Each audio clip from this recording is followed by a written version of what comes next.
साथियों नमस्कार। साथियों जानता हूं कई दिनों बाद वीडियो लेकर के आ रहा हूं, पर अब लगातार वीडियो आएंगे, गारंटी है।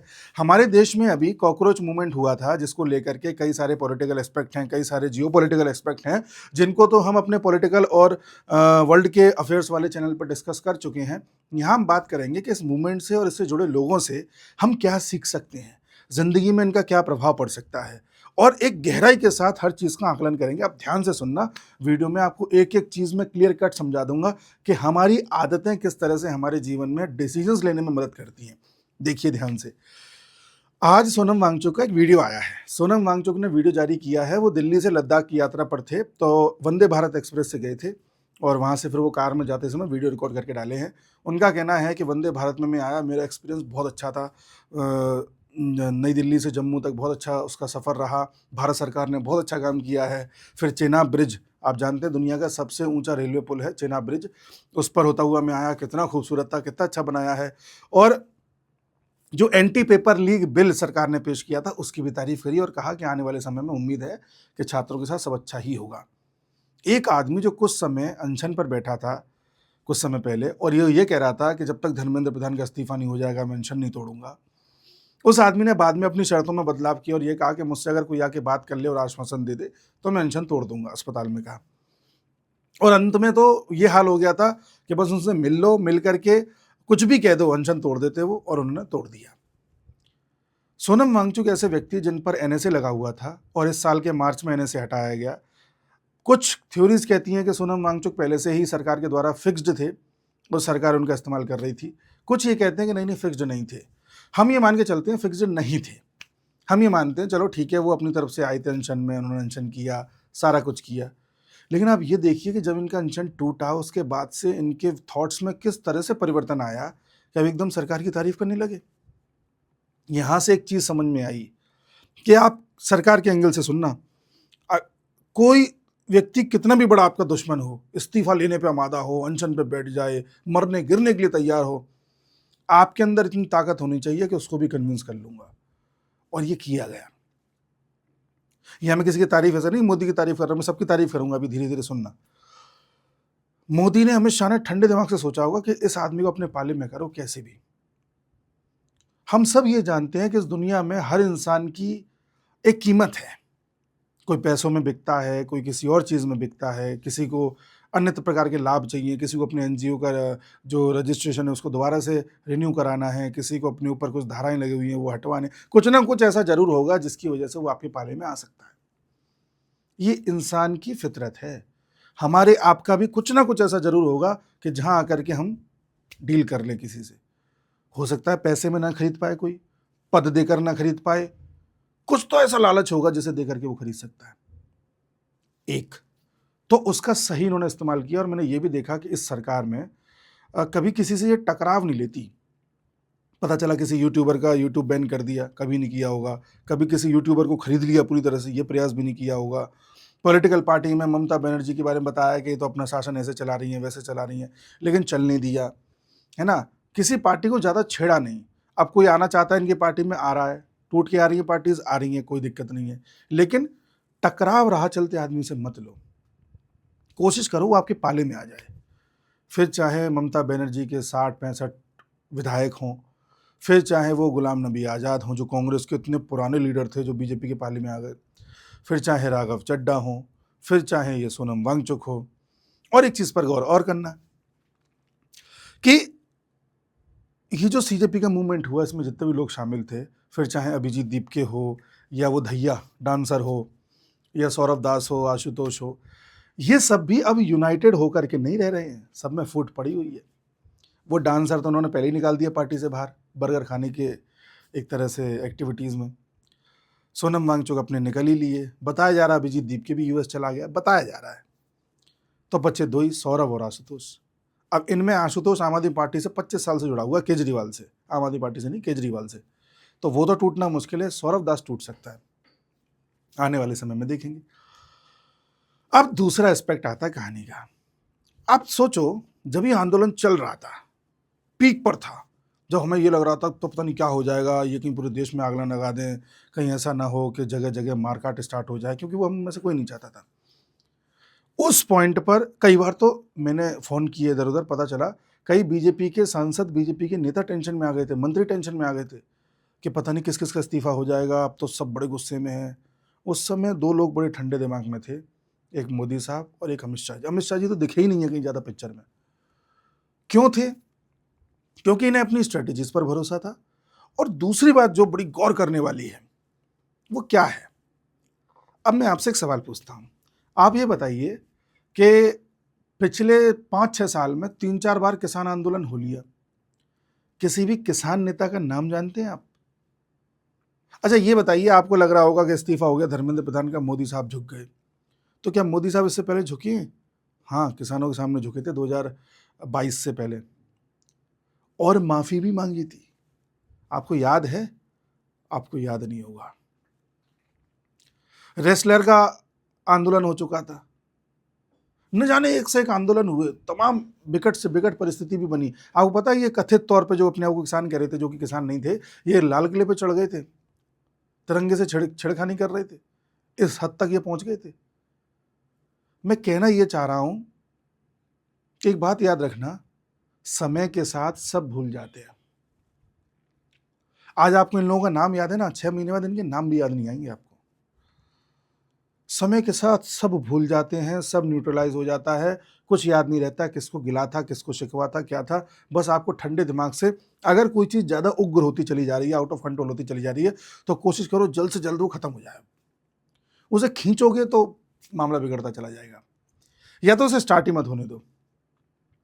3-4 इनके फेजेस होते हैं, या तो स्टार्ट मत होने दो, स्टार्ट हो गया तो ध्यान मत दो, ध्यान से ऐसे हल्के से देखते रहो, ज़्यादा ध्यान मत दो, उसे न्यूज़ में मत आने दो।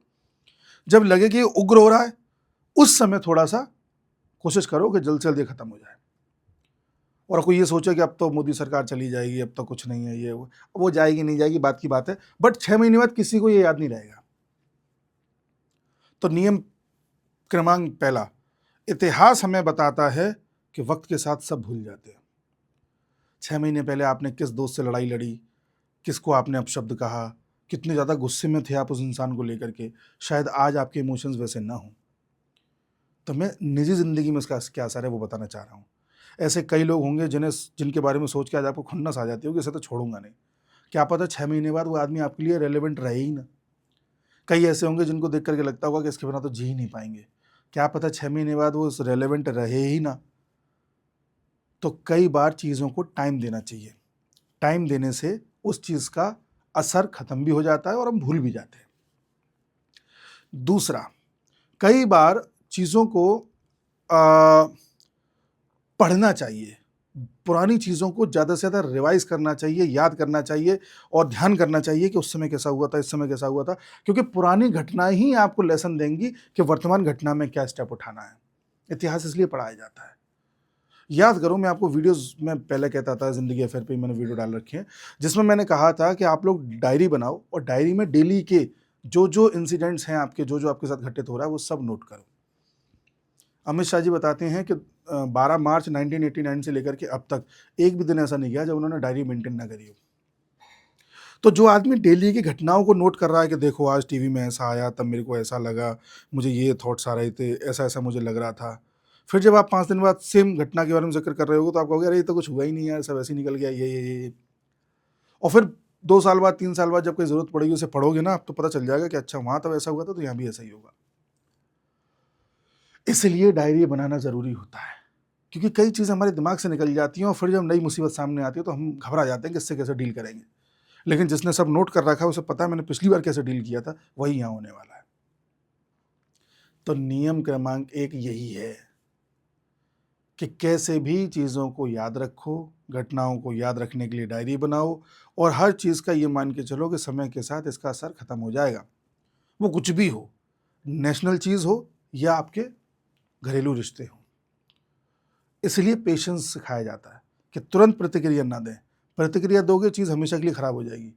ठंडा होना सीखें, पेशेंस रखना सीखें, समय के साथ आपको रास्ते भी दिखते जाएंगे और हो सकता है चीज़ों के उतने मायने रहें भी ना जिन्हें आप इतना ज़्यादा तूल दे रहे हैं। समझ पाए? इसके अलावा अगली चीज़ पर आप ध्यान दीजिए, जभी भी कोई आदमी किसी चीज़ को ईगो पे ले जाए, यहाँ ईगो पे बात आ गई थी। ईगो पे बात क्या आ गई थी, अब तो धर्मेंद्र प्रधान का इस्तीफा चाहिए, इस्तीफा इस्तीफा इस्तीफा, बच्चे से पूछो इस्तीफा, आंदोलनकारी इस्तीफा, ये नेता लोग इस्तीफा। भाई इस्तीफा हो गया कि मतलब एक बटन हो गया कि इसको दबाने के बाद सब कुछ ठीक हो जाएगा। अब धर्मेंद्र प्रधान का इस्तीफा हो गया तो कहते हैं नहीं नहीं इससे काम नहीं चलेगा, हमें सिस्टम बदलना पड़ेगा। सिस्टम बदलने के लिए बिल लेकर के आ गए, कहते नहीं इससे भी काम नहीं चलेगा। तो वो तो हमें पहले ही पता था कि काम इस्तीफे से नहीं चलेगा, पूरे सिस्टम को बदलना पड़ेगा। बट जब हम ये बात कह रहे थे तो लोगों को समझ में नहीं आ रही थी, उनको लग रहा था अरे आप तो धर्मेंद्र प्रधान को डिफेंड कर रहे हैं। जब आदमी किसी मुद्दे को लेकर के लड़ना स्टार्ट करता है ना, तो एक टाइम के बाद मुद्दा इरेलेवेंट हो जाता है, फिर ईगो पे बात आ जाती है, अरे तूने हमारी बात मानी कैसे नहीं। आप समझ रहे हो ना, जैसे मान लो कहीं पर हम खाना खाने गए और वहाँ खाना बट रहा है, मिठाइयाँ बट रही हैं, और हमने किसी से कहा कि भाई एक रसगुल्ला और दे जाओ, उसने अभी देंगे देंगे। हमने एक बार फिर कहा कि रसगुल्ला और दे जाओ, वो क्या अभी दे रहे हैं। पता चला वो 2-3 बार हमको इग्नोर करके चला गया, जबकि रसगुल्ले हैं और वो हमको दे नहीं रहा। फिर बात ईगो पे आ जाती है, तो तूने दिया कैसे नहीं। समझ रहे हो, ट्रैफिक में आप चल रहे हो तो आपको पता चला कि बगल वाला कोई आपकी कार वाला निकल के जा रहा है, वो हॉर्न पे हॉर्न बजाया जा रहा था, या आपने उसका एकदम रास्ता रोक दिया, वो निकलना चाह रहा था, फिर वो आप पर एकदम से गुस्से में कुछ कहना चाह रहा था आपसे, आपने मुस्कुरा कह दिया अरे सॉरी भैया गलती हो गई, तुरंत ठंडा पड़ जाएगा वो।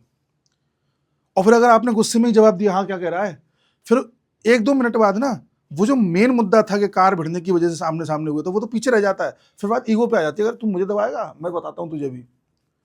तो वही चीज़ यहाँ आ गई थी, जब बात ईगो पे आ जाती है तो ये 2 ही रास्ते बचते हैं, या तो अपना ईगो बड़ा करके सामने वाले को परास्त कर दो, जब आपको लगे कि इसमें नुकसान ज़्यादा है तो फिर एक धीरे से अरे भैया गलती हो गई क्या करें, चलो ठीक है इस्तीफा चाहिए, लो इस्तीफा हो गया। सामने वाला एकदम भौचक्का रह जाएगा, दे दिया तुमने, हमें तो उम्मीद भी नहीं थी यार, अब क्या करें यार, अब क्या करें, अब क्या करें। Planning fail, planning fail. कोई आपसे कहे बार बार पे गाली दे कि भाई तू तो बेवकूफ़ है, भाई तू तो बेवकूफ़ है, भाई तू बेवकूफ़ी है क्या, बोल दो हाँ यार बेवकूफ़ तो हूँ यार, क्या करूँ, तभी तो सीख रहा हूँ धीरे धीरे, ठंडा पड़ जाएगा। बस वही काम किया गया इस्तीफा दे करके, कि पहले ना डिफ्यूज़ कर दो, ईगो ही चढ़ा हुआ है ना। समझदार आदमी ईगो वर्सेस ईगो नहीं करता, समझदार आदमी देखता है नुकसान किस में है और फायदा किस में है, उसे लग रहा है 2 कदम पीछे खींचने में फायदा है, खींच लो। अब जिसने इस्तीफा दिया अगले ही क्षण से आपने देखा उस इंसान के लिए पॉजिटिव सिंपैथी बनना स्टार्ट हो गई लोगों में, अरे यार कितना सही आदमी था यार, फिर लोग उसके पॉजिटिव ढूंढने लग गए। कल तक जिस इंसान का नाम सुनने को तैयार नहीं थे, अब उसमें पॉजिटिविटी ढूंढ रहे हैं, सोच रहे हैं कि अरे यार किन की बातों में आके हमने क्या कर दिया। तो ये कुछ टैक्टिक्स होती है, आपकी ज़िंदगी में भी कई लोग ऐसे आएंगे जो इस तरह से एकदम आपको हाइपर कर देंगे। बस उसी समय थोड़ा ठंडे दिमाग से सोचो कि मेरा बेस्ट फ़ायदा किस में है, वो काम कर दो। आप पढ़ने बैठ रहे हो, आप दिन भर पढ़ते हो डेली, कोई रिश्तेदार आया उसने आपको टोंट कर दिया कोई, अब आपको गुस्सा आ गया, आपने जवाब दे दिया उसे, तो उसे तो जवाब दे दिया वो चला जाएगा, लेकिन आपकी पूरी रात खराब हो जाएगी, आपके दिमाग में वही चलता रहेगा, इस बार आया तो ये कर दूंगा, इस बार आया तो वो कर दूंगा, इसने बोला कैसे, इसकी हिम्मत कैसे हुई। और जबकि टोंट कर रहा था तो उसी समय बोल दो कह रहे क्या करें अंकल, हम शुरुआत से कमज़ोर रहे हैं, अब देखो कुछ हो गया तो हो गया, वरना आप जैसे लोग कुछ आशीर्वाद दे देंगे, देखते हैं क्या हो जाए। फिर ठंडा पड़ जाएगा वो भी, और आपको भी लगेगा कि हाँ भला टली, कम से कम फोकस तो कर पाओगे काम पे, वरना आप उसे 2 बात सुना तो आए, उसका कुछ नहीं जा रहा, आपकी रात बिगड़ गई। तो ये चीज़ हमें सीखने को मिली। और क्या चीज़ सीखने को मिली, सोनम वांगचुक ऐसे व्यक्ति जिन्होंने 26 दिन तक अनशन किया था, लंबे समय तक अनशन कर गए, अब छुप के खा रहे थे, कम खा रहे थे, ज़्यादा खा रहे थे पता नहीं, पर हाँ मोर और लेस भूखे तो रहे हैं। आप गौर करिए, इस आंदोलन को लीड करने वाला अभिजीत दीपके, लीडर को पकड़ो हमेशा, लीडर की आदतें देखो, लीडर की एक्टिविटीज़ को नोट करो, वो आपको बता देगा कि लूप होल कहाँ है। अभिजीत दीपके हो या सौरभ दास हो या अभिषेक वो आशुतोष हो, इनमें एक चीज़ देखिए आपने, ये नए लड़के हैं, इनके अंदर ज़्यादा पेशेंस नहीं है, मतलब मैच्योरिटी नहीं है। अभिजीत दीपके कहता है कि अरे मैं भूखा नहीं रह सकता, मेरे को माइग्रेन है, मम्मी ने मना किया है। ये लीडर के वाक्य हो सकते हैं क्या कभी? तू भूखा नहीं रह सकता, तू छुप के खा लेता, तो कुछ भी कर लेता, दुनिया को दिखाने के लिए तू अनशन पे बैठता, लोग तो उससे जुड़ते हैं। फिर तूने कहा कि अरे नहीं मुझे सोनम जी को देखो टॉयलेट नहीं दे रही है, टॉयलेट के लिए व्यवस्था नहीं कर रहे हैं, सीट लगाने नहीं दे रहे हैं, तूने सोनम जी के लिए तो वहाँ पर टॉयलेट सीट लगवा दी, और खुद जाता है किसी होटल में या किसी दोस्त के यहाँ पर टॉयलेट करने के लिए या फ्रेश होने के लिए। ये लीडर की विशेषता है। पता चला तू वहाँ पे बैठ के वो ब्रेड पकौड़ा खा रहा है, तेरा नेता पीछे अनशन पे बैठा हुआ है। ये लीडर की खासियत है। कभी ब्रेड पकौड़ा खा रहा है, कभी कुछ खा रहा है, कभी और खुलेआम खा रहा है। तुझे खाना है छुप के खा ले, कम से कम दिखाए तो नहीं उसे। कभी तो कुछ बयान दे रहा है, कभी तो कुछ बयान दे रहा है। तुझे खुद याद नहीं मैंने कल क्या बयान दिया था। तूने कहा कि पॉलिटिकल पार्टीज को लेकर के नहीं आएंगे, पता चला सारी पॉलिटिकल पार्टीज तेरे पास आ रही है, सबको तू मंच दे रहा है।